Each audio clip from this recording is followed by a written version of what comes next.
my first question for you is, because all these questions, by the way, are from my video that got so many dislikes. What? We'll talk about that later, just about because I was disappointed with the chapter. Yeah. But we can talk about that a bit later. But all of these were the comments from there, and I just want to know what you think of them. Okay. First one is, will Armin have the Colossal Titan's memories? My answer is they will probably be somewhere in Armin dormant. Like, he'll have them in him somewhere. Maybe he won't have access to them right away. Like, he won't wake up and go like, oh, I know everything Bertolt knew. But I think that they're in there. I mean, they're definitely in there. There's proof of that because Eren has his father's memories, and he just needed to have them awakened, I guess. So they're definitely in Armin. Does he? Yeah, for Did I sure. miss something? No. You know when he's sleeping, in that, him and Historia are holed up in that hotel room or that motel or whatever. Yeah. And he's sleeping, and in his dream, he sees Frida looking at herself in the mirror, combing her hair. That's a memory that he has because his father ate Frida, so his father got Frida's memories, and then he ate his father, so he got his father's memories, which in turn means he got Frida's. You know what I mean? Yeah. Oh. So they're there, like they're definitely there. All the memories of and how do you think, like, the first king's will, those are memories, right? And they get passed down from generation to generation of the Reese family. So memories definitely get passed on via eating. It's just how you unlock them is still a mystery. And I think if some way could be found to unlock the memories of Bertolt, Armin would have access to them, definitely, for sure. Oh, okay then, because I must have missed something, because I thought it was the royal family, that their line could, enforce that will, but I didn't think it was for every Titan. Because I thought the main thing that, because my main argument was, but it makes more sense now that you've explained it to me, that if Eren has got his father's memories, what is the point in going to the basement? Do you know what I mean? When obviously you know what's in there because your dad knows what's in there, but obviously he can't unlock them and can't control them, so that makes a lot of sense. That is fair. Now, what does Eren's father say to him? He says, damn, I want to pull up the chapter. I'll pull it up while I keep talking. But yeah, no, when you see Eren and he's in that cave with Historia and Rodriguez, and you see Eren's father's final moments, like Eren in the battle, yeah. And you see it from Eren's father's point of view. So Eren is seeing his father's last memory through his father's eyes because he has his father's memories. So that is how he's able to read all that because he has access to the memories. Now, you bring up a good point. If he had access to his father's memories, well, couldn't he just look and see in the basement himself? He wouldn't have to worry about going to the basement because he would have his father's memories, so he wouldn't have to go to the basement. He would just have his father's memories. But what I wanted to talk about, chapter 10 of the manga, if you think back to when they're going to fire that cannonball at Eren, and he's like, because they think he's a Titan or whatever, and they fire the cannonball at him, he remembers a little bit of something where his father's saying, he says, never let this key out of your sight, remember that you have to go to the basement room. The injection will cause damage to your memory, but when you go to the basement room someday, you'll learn the truth. Ah, so maybe, being there, because the father probably spent a lot of time in that basement. Yeah. This is sounding really, really dirty straight away, but the dad probably spent a lot of time in that basement. Probably. And maybe that will trigger memories. It's certain place. Yes, and backing this up is the last bit that he says in this chapter 10. He says, the power I'm giving you will be useful then. Their memories will teach you how to use it. Ah, yes. So I'm thinking maybe what's in the basement is maybe something akin to what was in the basement for the Reese church. Like, you go into the Reese church basement and there was that huge cave of glowing stone. What if Eren's father also has something like that in the basement that acts as a conduit to help Aaron unlock the memories that he has. Yeah, and I think in some ways people could be really disappointed with what's in the basement because it might just be something to unlock Aaron's memories, and the basement might be quite insignificant. There might be nothing in the room. Do you know what I mean? It could be just like what you just said, a blank room, but because it's got certain significance, Aaron will get all these memories back of the truth and what's going on. And exactly. Maybe who Zeke is. Maybe. Well, I mean, almost definitely. I mean, Zeke and Aaron's father are definitely related in some way. Definitely. But yeah, no, I mean, I think there's gonna be at least one person who's disappointed with what's in the basement, because you're never gonna please everybody. So of course there's gonna be a small faction of people, even if it were the most mind-blowingly badass reveal ever of what's in the basement, there's always going to be one person who's disappointed and be like, that was a shit ending to the basement climax. Like, oh my, we waited so long for that crap. It's like, there's always going to be those types of people, but you can't please everybody. No, but I think the memories would unlock more information, so you get more answers. So surely that's what you want, in whatever form it comes. We want answers. That's what we want from this basement. We want answers. The people want answers. And anything that's going to give them to us. But yeah, I definitely think that Aaron has access to all those memories, and Armin has access to Bertolt's too. They just have to have them unlocked somehow. Okay, another thing linking off from that is, do you think you get the features of the previous Titan Shifter? So physical appearances. So we're going to see another Colossal Armin, or... Yeah, so yes and no. I know that's kind of a wishy-washy answer, but let me explain. Yes, insofar as we know that certain special powers are passed on when you eat another Titan Shifter. So the coordinate is passed on when you eat another Titan Shifter. Zeke has been saying to Reiner, oh, Reiner, you know, if you can't hold up your end, we're going to replace you. Exactly. You're going to give that armor to another warrior, meaning, oh, we're going to eat you and take your armor. So those kind of powers, they're definitely transferable. Having said that, physical appearance, I don't think major physical appearance is something that gets modified by eating a shifter, because if you look at Ymir, you look at the flashbacks of when she ate Marcel, she looks the same as she does now as a shifter. Like, she doesn't have any difference in terms of physical attributes. Sure. So her physical appearance doesn't really change. You might get some minor changes, but I do not think that Armin is going to turn into the Colossal Armin. He might get some of the Colossus Titan's powers. Like, I've always been saying that, you know how the Colossus Titan, he was able to shoot blasts of super hot air out whenever he wanted. He could just Armin might be able to do that, because that seems like it would be a special power.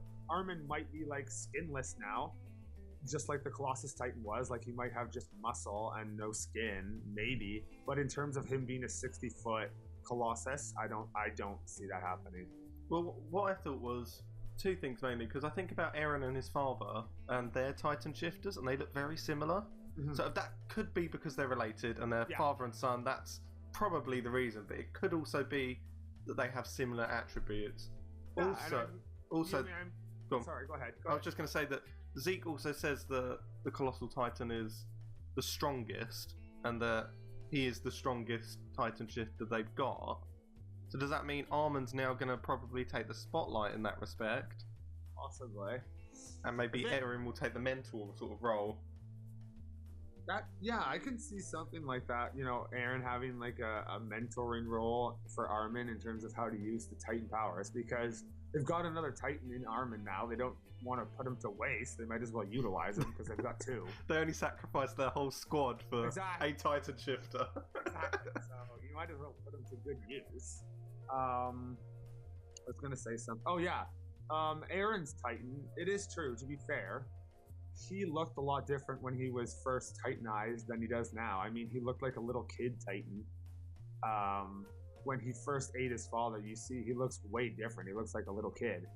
And then the next time you see him as a Titan, he's like the Titan he is now. So yeah, I don't think Titans change based on when, like, if that were true and Titans look different, if you look different as a Titan when you were a kid or an adult, if that were true, the Colossus Titan would have been a chibi Colossus. Can you imagine? Chibi Armor Titan, because they were kids too when they did it. So we know that that's not really a thing. It's kind of like once you turn into a Titan, that's your Titan form, unless you eat another shifter, and then maybe you do. Maybe Aaron's Titan now is an amalgamation of what he looked like as a Titan when he was a kid and his father. So maybe Armin will look like half of what he looked like in the latest chapter, which was fucking creepy and disgusting and ugly. It was. And the Colossus Titan, maybe the two will mix to form what Armin will look like now. Throwing a curveball in there, do you think do you know the Colossal Titan who broke down the gate and the Armored Titan who broke down the gate? Do you think that was the same people? The same shifters? Like Bertolt and Reiner? Yeah. Yeah. Do you have evidence or do you have reason to know? No. The only reason I just thought about that is when you were talking about them being children. I was thinking, well, maybe they haven't even got the powers yet. Maybe it's whoever their predecessor is. Oh, okay. I see what you're saying. I see what you're saying. It's a real long shot. It just made me think. Yeah, I mean, it's fair to think that. I personally, I don't think that would have been the case, because they said to Aaron, like when Reiner confronted Aaron, he said, "We're the ones who attacked the wall," and they've always given, they've in flashbacks we've seen Bertolt zipping away from the spot with 3DMG when he had just kicked over the wall in Trost. So the manga has never really given us any reason to think that. No, just the first time. I meant when they were literally children. Yeah. Okay, yeah. Not that other time, because that was obvious when he was flying away and. Yeah. Yeah, I mean, it's a lot. Like you said, it's a long shot. The manga hasn't really given me personally any reason to think that, but it's possible. Anything is possible in this series. Anything is possible. Yeah. Well, in our previous discussion of, was it chapter 83? Or was this Might have been chapter 82. Chapter 82. When we was having our discussion video on it, when we started to talk about the Scout and how he's a Titan shifter. Oh, yeah. So many people in the comments were like, it started off as a joke, but then it slowly became more and more plausible. Yeah. And it was just so funny me reading the comments, and I was like... I mean, when you think about it, it would explain how Flock was so easily able to make it from the battlefield to the top of the roof so fast. And why he was the only survivor. Well... Because he could have regenerated. Yeah. True. Although, if he was I said this before, and I'll say it again, if he was a Titan shifter, why would he sit up and look at himself and go, how did I survive? Am I the only one? How did I survive? Is anyone left? I think if he were really a Titan shifter, he'd have more composure when he got up, and he'd be like, all right, I've survived that like I had planned to. What's next? He would have a mission. He's just the secret bad guy, the ultimate villain at the end of Attack Titan. He'd be like, it was me all along. Maybe. Can you imagine? Who is this guy? He just kind of came out of nowhere. He never really inserted himself into the situation. He just kind of was there. It's not like in the shadows. Bertolt and Reiner. You could see in the first chapters, you could see Bertolt, Reiner, and Annie trying to inject themselves into things and go like, well, how much do you know about this Titan? Or I think we should do this. And they were always covertly injecting themselves into the situation. But Flock, if anything, he seemed more like Daz, who was just like, no, I don't want to do this. I want to run away and live. He didn't seem like the covert Titan type, but I could be wrong. Well, we will find out. It's going to be another Flock conspiracy theory. I mean, he seems like the new Marco, really. He seems like we had a Marco. Marco was kind of the not a fish out of water, but more like the... He's out of his depth. Yeah, and he's the character who we can use as a foil to explain everything to. Like if we need to explain things, or if we need someone who is unfamiliar with how the Survey Corps works, Flock and Marlowe seem like the type of characters who can act as that conduit between the reader and the Survey Corps, explaining their decisions for why they did what they did. Yeah, definitely. So he's Marco 2.0, and he's probably going to die too. Well, to be honest, they can't really kill any more of their core off, can they? Well, they can. They can kill Flock. They can kill everyone, really. Like, honestly, at this point, if Erwin can die, anyone can die. Yeah. Well, we can move on to that. Good segue into that. Right. What do you think about? Because I put this on your AskFM. I said about, and you did reply, just about no basement for Erwin. Not Aaron, Erwin. Sorry. Yeah. No basement for Erwin. Yeah, I know. I'm kind of upset that my prediction didn't come to fruition. Yes, as you know, my prediction was that, or my hope was that Erwin would kind of be half awake. They'd drag him to the basement, that he'd get to see it, and then he would die. But with a smile on his face. Yeah, with like a smile, a ghost of a smile, and then he dies. But that's not even how it went down at all. It was like the exact opposite of what I said. It was like the worst way he could have gone. He wasn't even conscious at the time. He didn't even wake up. He was in like this. He was in like this ether of death, where he was like. He was in a dreamlike state. He didn't know where he was. He didn't know what was going on. He was hallucinating. You could see in the latest chapter, he thought he was, a child again in his classroom talking to his father. So he didn't know what the fuck was going on. And then he just dies. He just slips away. It's like, I mean, that's it's anticlimactic and it's disappointing, but anticlimactic disappointment is kind of par for the course in Attack on Titan. So I guess it makes sense why it would happen that way. Now, what I don't want to see happen, and I've seen this reflected in some comments, and I agree, I don't want to see Erwin be revived and live. No, neither do I. Definitely not. I'm a hardcore Erwin supporter, but that would just be terrible. Absolutely terrible. I mean, the Armin living... No. The Armin living the Colossus Titan attack thing was already a bit of a stretch. I'm still with the manga right now. It was a stretch. It was a little bit of suspension of disbelief where it's like, okay, it's almost impossible that could have happened, but I'll stay with it. But if they said, oh, we went in the basement and we found this serum that can bring people back from the dead. No, I would have lost me there. I would be like, no, I'm sorry, I can't. The reason I can still stretch with Armin still being alive and everything is they said he was still alive after that. And bear in mind, you wouldn't be, but okay, in your terms, you'd be alive after that happening. Okay, I'm happy to agree with that because we've got nothing to base it off of because no one's ever been burnt by the Colossal Titan before. Okay, I'm willing to agree with that. But if you just then say we can bring anyone back, that means death has no meaning. Yeah. Erin's mum will come back. Do you know what I mean? They can just bring back whoever they want. Yeah, I see what you're saying. I mean, Erin's mom wouldn't be able to come back because she's disgustingly rotten by now, and it's like, there's no way. I'm sure the serum, any life-bringing back serum would have to have the stipulation that the person... The body. Yeah. Well, you go down this slippery slope. Yeah, exactly. And I mean, but I agree with you.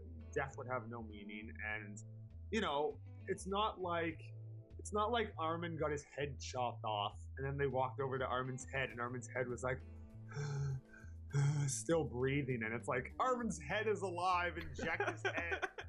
That would be impossibly stupid. Getting burned and then falling from a great height, it will warrant your death. It will definitely kill you, but instantly I've heard of people surviving a lot worse and still being like on the brink of death and being alive. So it's like really far-fetched, but it's not impossible. And that's what I've always said ever since chapter 82, when everyone was like, you're a loser for thinking that Armin's alive, he's not alive.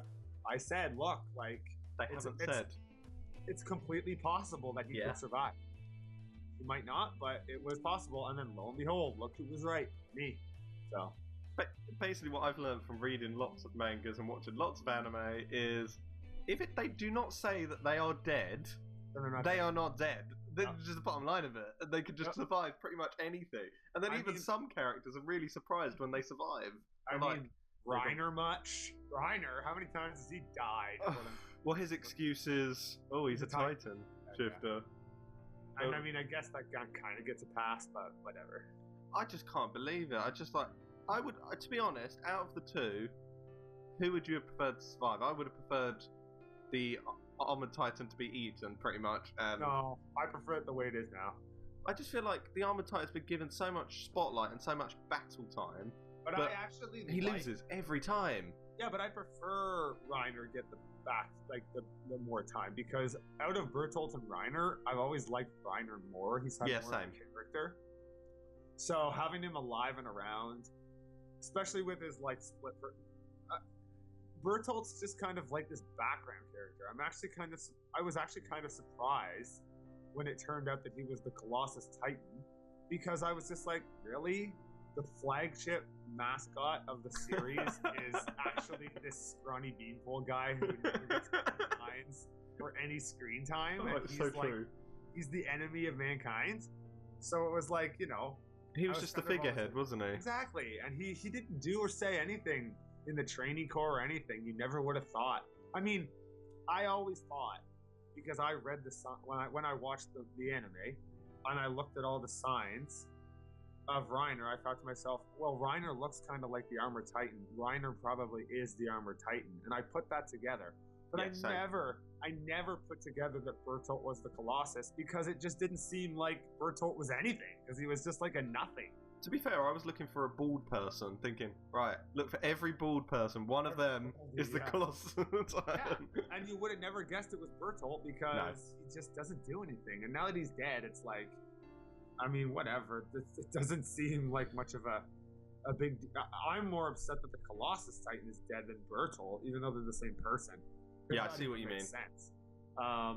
Because the Colossus has been, like I said, the flagship mascot for the series. You think of Attack on Titan, what do you think? You think of that iconic picture bad guy, the Colossus looking over the wall and Eren looking up at it. That you can't do that anymore because he's dead.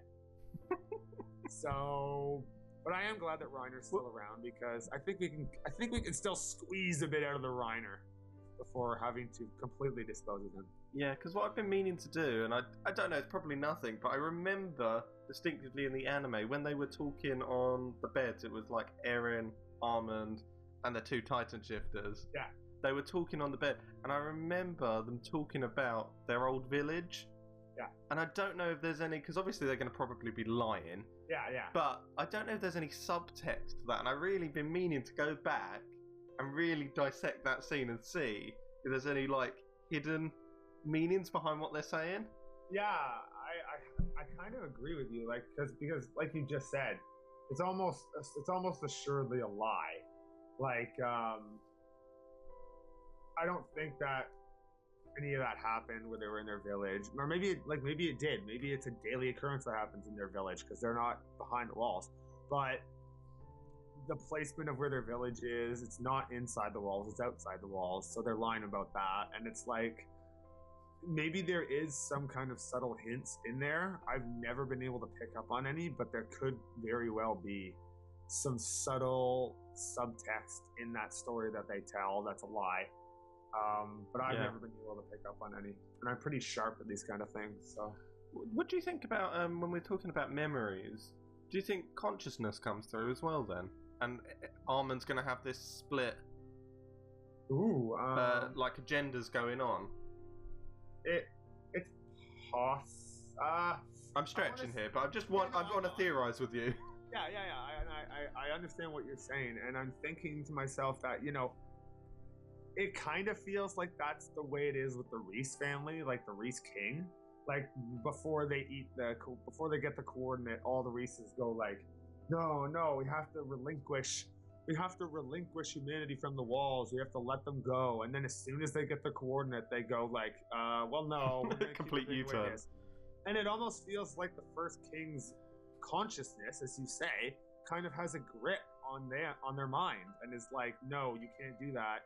You have to do it this way. So it's like, that gives some credence to what you're saying, where the consciousness might be able to survive after a Titan shifter gets eaten. But other than that, there's no real kind of precedent for it. Yeah, that's true. But it is possible. I mean, like, again, I'll say it again. Anything is possible. In Attack on Titan. Yeah. Okay, what do you think about...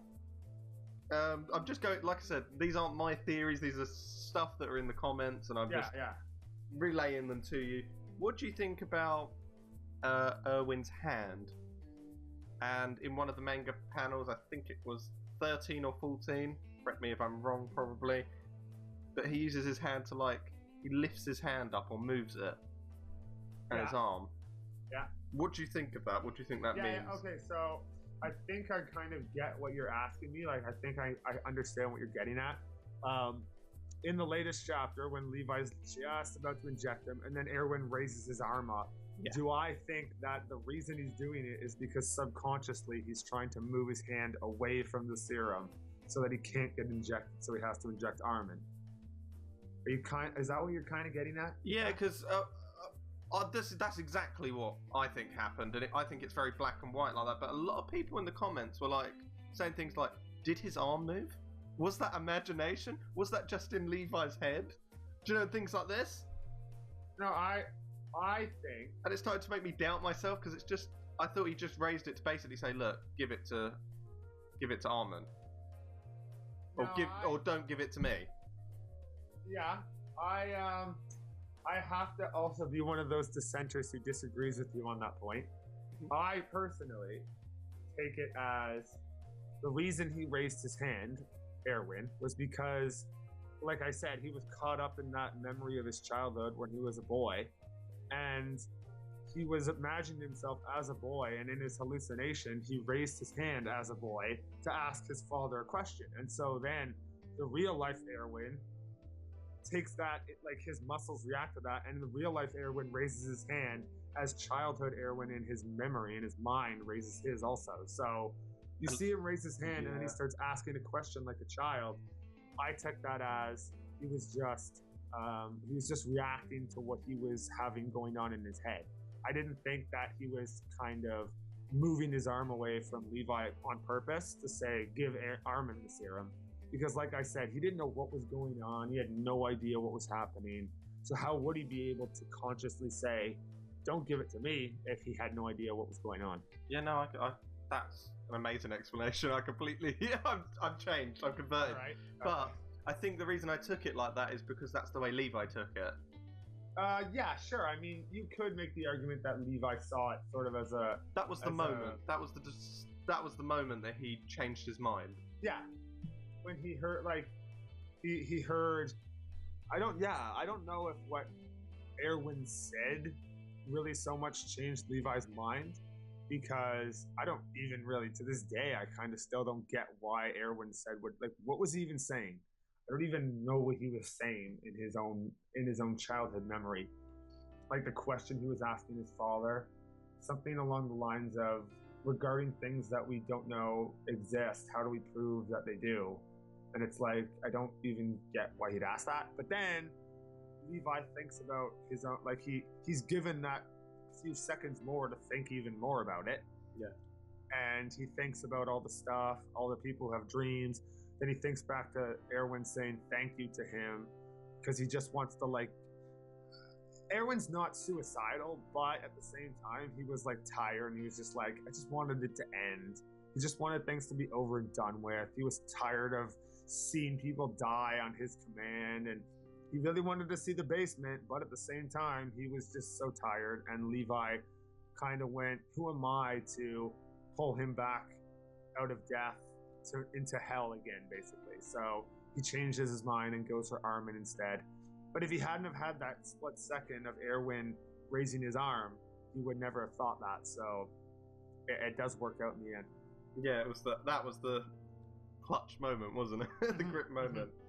Okay, another thing people were saying in the comments, lots of people, was what Erwin wanted, and was he happy? And we sort of just answered, was that what Erwin wanted? Erwin didn't know what the fudge was going on, pretty much. Oh, yeah.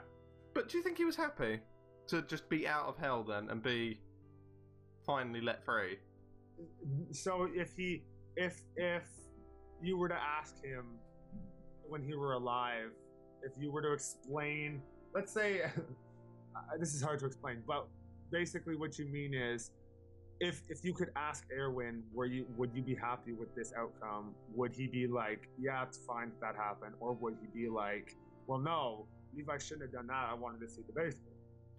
Yeah, which one do you think is the bigger goal for him? And I mean, I'm talking secret goal, because even if you asked him, he might have said, no, well, obviously I want to see the basement. I don't want to die.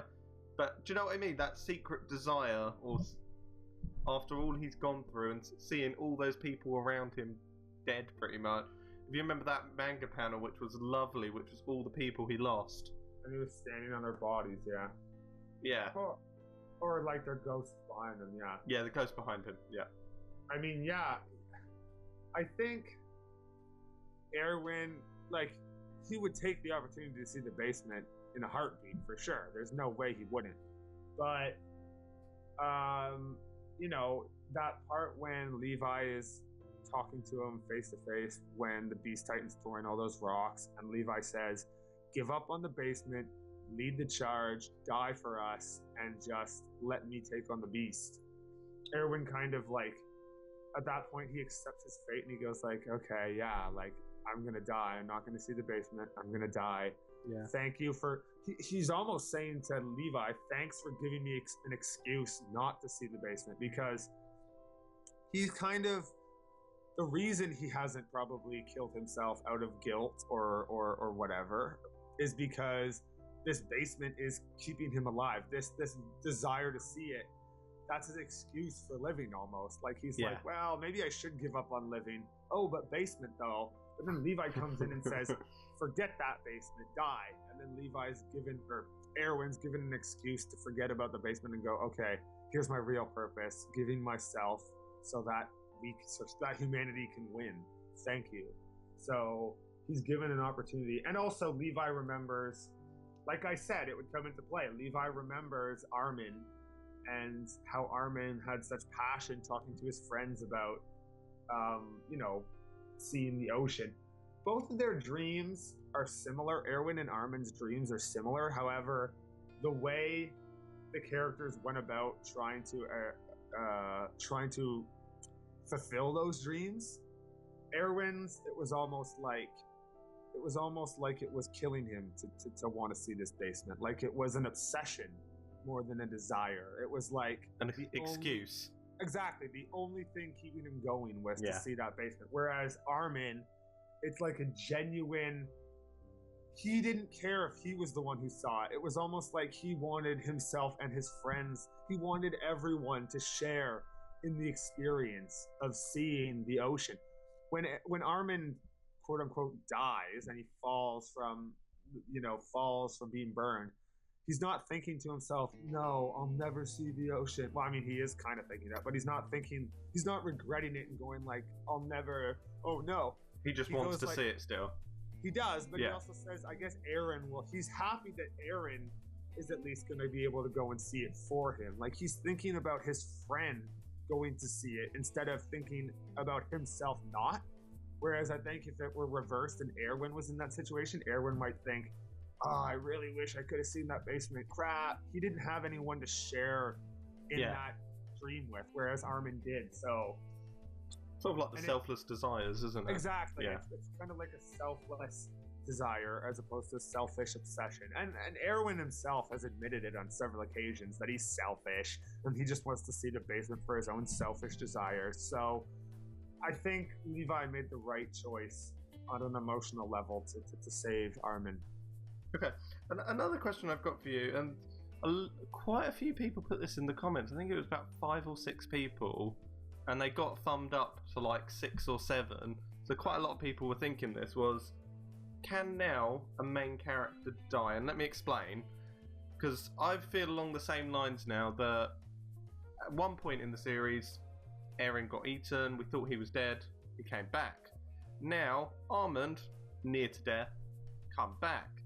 Can these main characters die, or are they just fixed? And do you sort of get what I mean, where they've set the precedent that these main characters are fixed all the way through? And I know a lot of series don't have a main character and you know that they're not going to die. But this is sort of like, it reminds me of Game of Thrones if you've ever watched it. I mean, I've heard of it. Attack on Titan is referred to as the Game of Thrones in anime. It does kind of feel like that, yeah. And they've set a precedent that no one's safe, anyone can die. But now they've brought back two of the main characters. And I know I'm saying brought back, it was part of the story, but it seems like every time they get close to death, they've just got to, like, one-up health. And just do you see what I mean? Yeah, I see what you're saying. I think that this current Armin situation has only really been the only time where it's felt like a character has had plot armor and has come back from death. When it happened to Eren, like when you saw Eren get eaten in chapter 5 and then he came back, it was more of a plot twist really than anything, because you see him get eaten in chapter 5 and it's like, oh damn, a main character just got eaten this early on in the series, crap. And then you go, oh wait, he's not dead, he's actually alive, but now he's a Titan, and it actually opens up more mysteries than it doesn't. It's like, oh well, how is he a Titan? What is going on here? So it was part of the plot. It was kind of like a plot device. This kind of feels like I'm gonna kill off this character, but then I'm actually not going to. I'm just gonna save him at the last second. To be fair, it's not like it was Armin was dying, but then also Flock was the one. Replace Erwin with Flock, and then ask yourself, who's really going to get the serum? Well, the answer is obvious in that case. That Armin would get the serum and Flock would be left to die. No questions asked. Yeah. I'm not talking so much about the choice. It was like what we said about it not being very realistic, but possible that he survived it. Yeah. It was like, but why not just kill him? That was it, and end it there. Yeah. Do you know what I mean? Don't set that precedent of him pretty much to everyone seeming dead, and your intention, because the last manga panel of one of the chapters, I can't remember which one it was, probably 82, was literally Armin burnt, and literally insinuating that he is dead, and that's why we've both had so many comments with people saying he's dead, because that's exactly what the writer of Attack on Titan wanted you to believe. Well, yeah, I mean, and it's kind of used as like, it's a device used to build tension. I mean, I'm pretty sure chapter 82 was the end of the volume, if I'm not mistaken. Like, I don't know how the volumes are,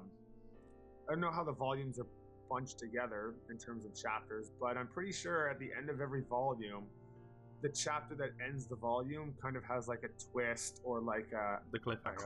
A cliffhanger, exactly. And I think that was meant to be that volume's cliffhanger, and then it gets resolved pretty early on later.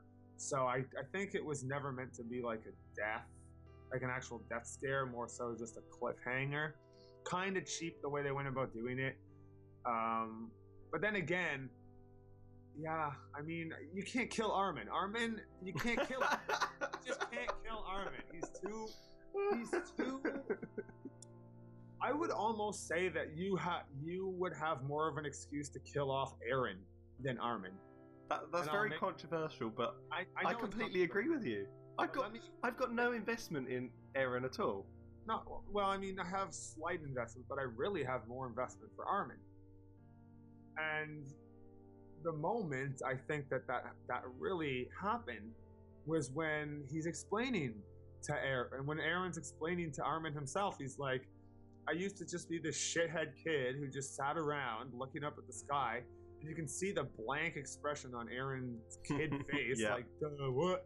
Then little kid Armin comes up, and you see Armin's eyes, and they're full of full of the ocean.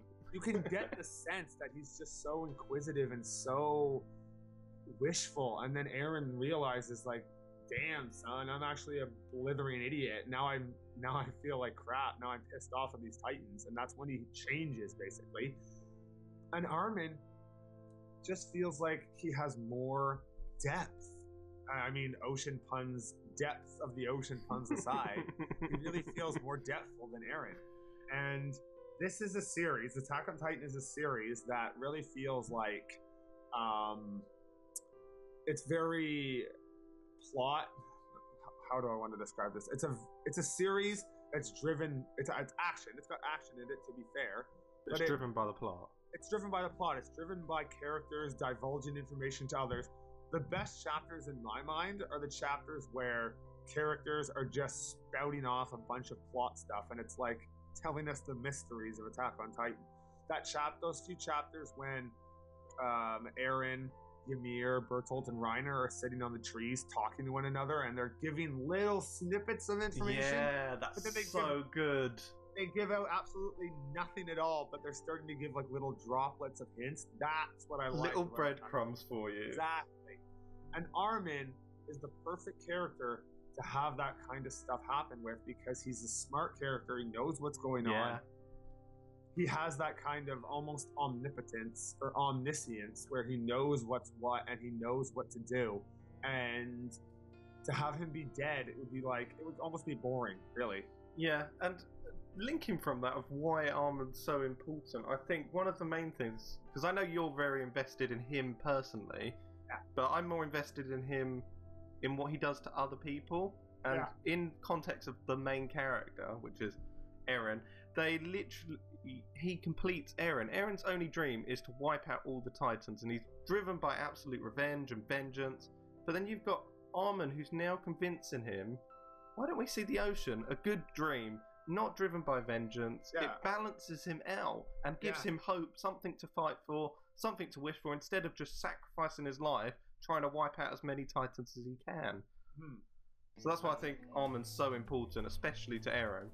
That is very true. I have to agree with you 100% on that, because he really does act as that completion. Like, he balances out Eren's, and Eren even admitted it too. Eren said in the latest chapter, he's like, all I cared about was vengeance, but Armin, he had more of a depthful dream, so you have to save him. He's way better than I am, right, Mikasa? Right? And she didn't say anything. Yeah.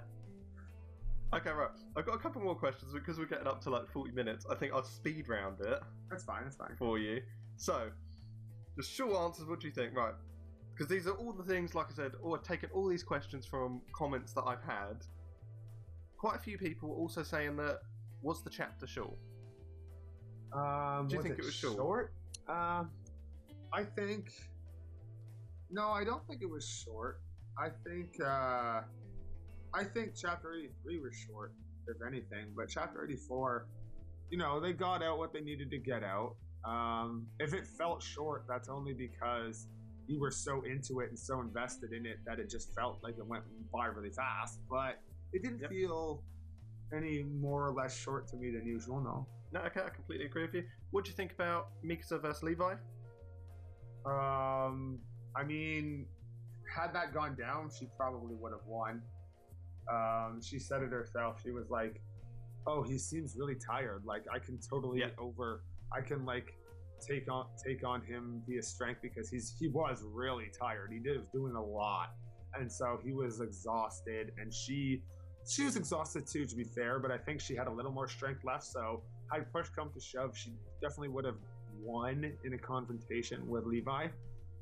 Just thankful that it didn't come down to that, because I cannot imagine a series without Levi or Armin, and having both of them dead would have been devastating. Exactly. Okay. Because I was just talking about that. Yeah, I do agree with you in that point, because I remember Mikasa saying in the manga that something like moment of weakness, or he's very weak at the moment. But a lot of people are like, oh, could you do like a versus thing between Mikasa and Levi and tell us your thoughts? And I thought, there is no point in doing the video. It's cutthroat pretty much. Yeah. If it was an even battle between Mikasa and Levi, there would be no competition at all. For sure. And even Mikasa doesn't think there's any competition. You've got to remember, Levi doesn't seem it, but he is a lot older than Mikasa. And maybe one day, Mikasa will rise to be the same level as Levi, I have no doubt, if not higher. Yeah. And she will take on the reins as basically the world's strongest soldier, or humanity's strongest soldier. But at the moment, no. Okay, last question for you. What is going to happen with Annie? And I know you don't really like Annie too much, but I wouldn't say a lot, but a few of my fans were asking pretty much, they were like, what's happening with Annie? Is she going to escape? Are they going to use her? Can they break the crystal now that they've unlocked other Titan powers, or they've got the things that break the crystallized armor from the armored Titan? Can they get Annie out now and question her? It's so funny that you asked that, because I was literally going to today sit down and make another video, make like an Attack on Titan theory video that I haven't made for weeks, make another one about this exact topic. Whatever happened to Annie? What's going to happen with Annie? Okay, don't answer it. I won't. And I will put the link to that in the description below, and you can check out the theory video of what is going to happen to Annie. Yeah. But yeah, no, I have a couple of ideas as to what could possibly happen with her, because I don't think it's like either she's completely written out of the story and she's unimportant and we don't even need to know what happened to her, which is quite possible because we haven't heard anything about her, or secretly there's been all this build up and finally we're going to get her revealed again and she's going to be broken free. Personally, thinking about it, if I want to answer that, do I think she's... Well, let me pose the question to you before I answer it myself. Yeah, do you think she's been written out of the plot entirely, or do you think we'll see her again in some capacity? I honestly feel, and this might be because I do like her character, I feel like she's key to the story. Yeah. And not Armand, sorry. Yeah, Armand might not get these memories back, and it's going to take a while for him to get any information. The only source of information they've got to go on the offensive, bear in mind they're going to need to regroup, go to the basement, but to regroup, I think they need her to find out where their village is to attack them back, if you like. Right. I don't know. I don't think Annie can get herself out of the crystal. Yeah. She's got no way of doing that. She's crystallized herself. If she could do that, she would have... Do you know what I mean? She would have left at any time. Yeah. It's the first chance she got. But I feel like they can now break into her. They can break into that. But why? It's exactly what you said. If the basement gives them the information they need, if Armand gives them the information they need, what's the point in Annie? Yeah, and I agree. Like, she would ultimately have no point. And I would almost say to everyone who hopes that Annie comes back, I would say, don't count on it. Yeah, don't get your hopes up. However, I have noticed that Isayama has made it kind of his mission, I guess, in regards to Annie, to make her more of a sympathetic character.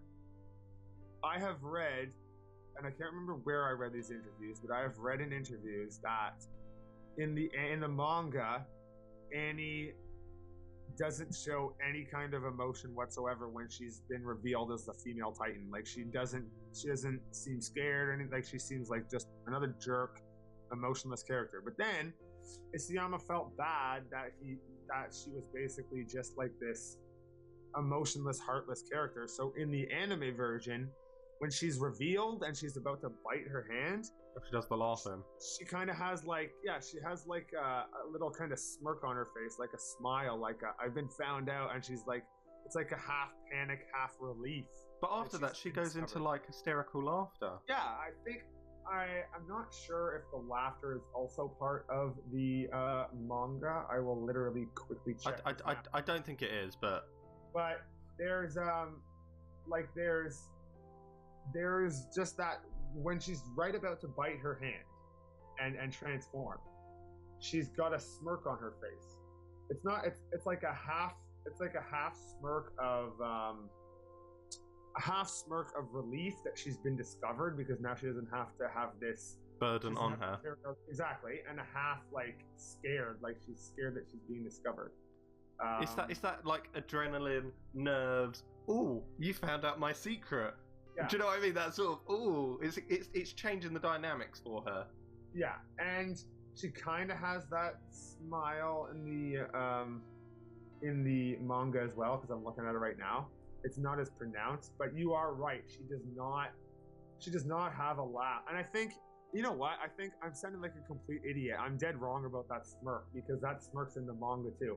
What I'm talking about is what you just mentioned, is the laughing. Because which I think was a foolish decision. Why? I just think her character is this. She reminds me of a stone wall, right? And literally nothing's getting in, nothing's pretty much getting out. But I think that was that, and this goes full circle to the interview I was talking about. In the manga, the only reaction we get out of her is she has this like really evil looking face, and then she gives a small grin. In the anime, she starts laughing, and it's like a laugh of relief that she's been discovered.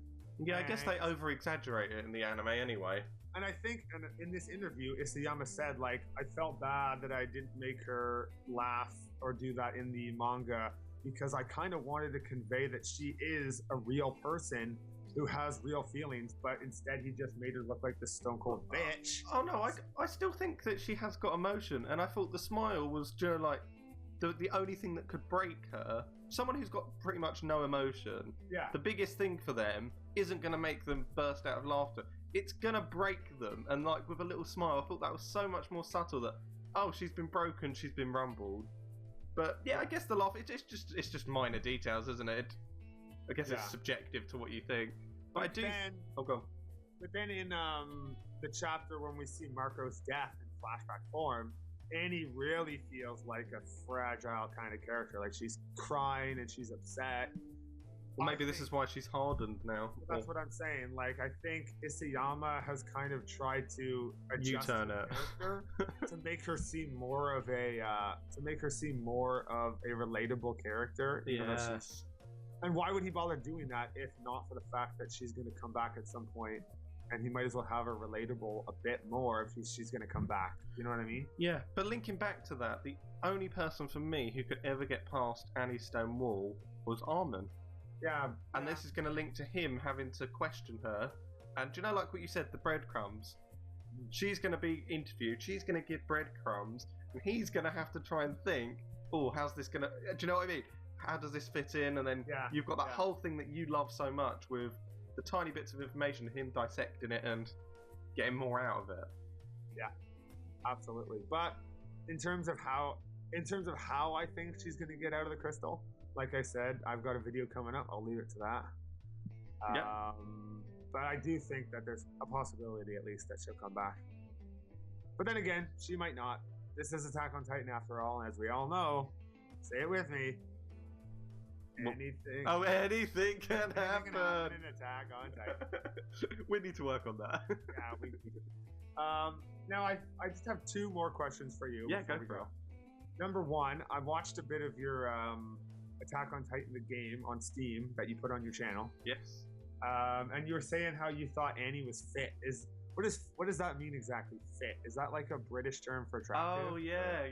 It is exactly that. Like you got the hots for Annie? Or? Oh, I definitely. It's that. I don't know if it's that stone cold. Because she was walking by and you're like, Annie's fit. Yeah, like, Annie's fit. I don't know. You know, I think she's fit. Maybe you think other characters are fit. Maybe you think Mikasa's fit or that other girl. Yeah, I do too. That other girl who died really early. I don't know her name because she died so early. Oh, jeez, yeah, I don't even know her name. She was terrible. Who was the Eren wannabe? Yeah, it's probably Mina. Oh, yeah, no, it was just, I don't know. I just literally went past and thought, I haven't seen you in a while, Annie. Oh, she is attractive. She is yeah. She's alright. Yeah, she's fine. I personally am more of a Mikasa type, but... Is that your favourite out of everyone in it? Female character-wise? Yeah, in the whole of Attack on Titan. Yeah, I have to... Well, I like Historia too. Historia's kind of... I don't really like her character too much. I mean, Mikasa doesn't really have much of a character either, but... No. In terms of general fitness, I guess Mikasa would be my favorite character. Yeah. And just thinking about Mikasa and Annie, just when Mikasa is, as she's, Annie's trying to climb the wall. Yeah. And Mikasa's there, that is just one of my favourite scenes. It's just like, bitch, please. Do you know what I mean? It's one of those moments. Okay, and last question. Yeah.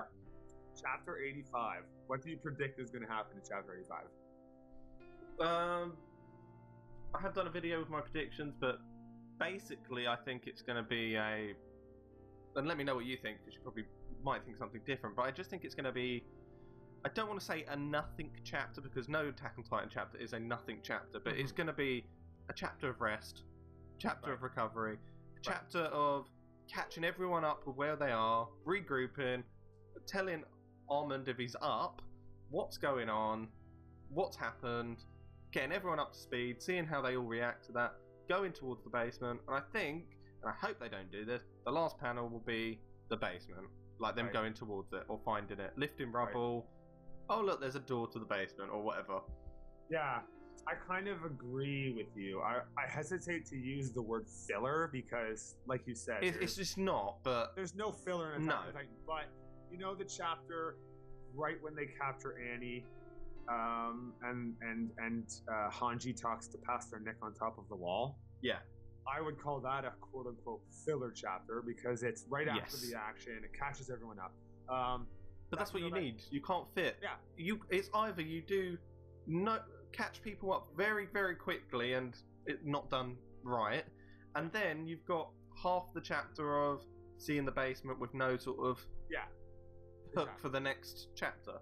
So I agree with you. I think that this chapter is going to be like that chapter I just described, where it's like a chapter of rest. It's a chapter of getting out expository dialogue, getting people caught up, and like I said, there's no filler in Attack on Titan. It's all pertinent to the plot, but it is going to be like there's not going to be a lot of action, and then maybe either at the end of next chapter or the end of next chapter, they'll make their way to the basement, and then maybe they'll open it, and it'll be like, what's inside? Tune in next month.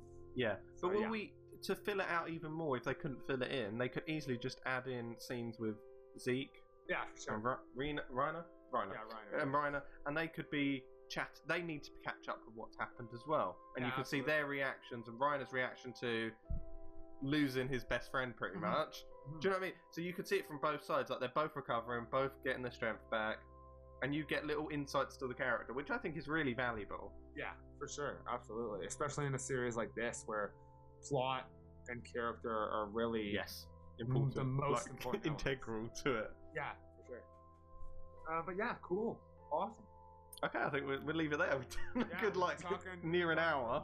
So yeah, I think that's a good place to end it. Thanks so much for having me on the show. Oh, it's no problem. It's always good to have you on this.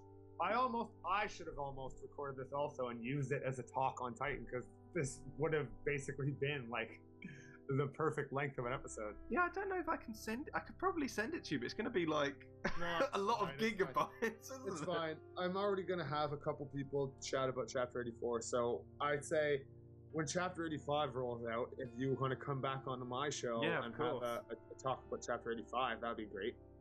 Yeah, definitely. Sweet.